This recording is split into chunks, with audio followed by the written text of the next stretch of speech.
Thank you very much, Mr. President.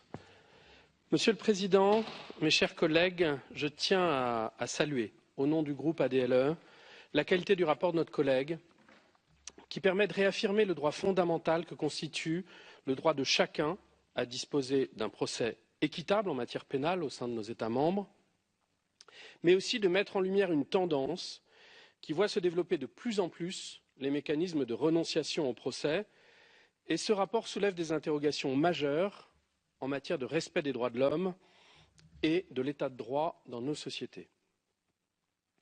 La question se pose en effet de savoir si on peut effectivement protéger le droit à un procès équitable en l'absence de procès. Et ce rapport constitue une avancée majeure parce qu'il apporte des solutions concrètes et innovantes.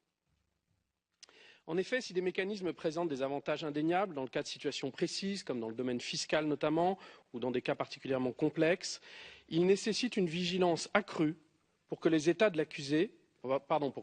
l'accusé et l'état de droit en général soient respectés en toutes circonstances. Il faut garder à l'esprit que peu de normes internationales, probablement trop peu de normes internationales, réglementent cette pratique et qu'elle découle largement de transpositions américaines. Or, nous savons tous qu'il existe des différences de culture importantes entre les systèmes de justice pénale en Europe entre l'Europe et les États-Unis. La démocratie américaine jouit d'ailleurs d'une grande maturité.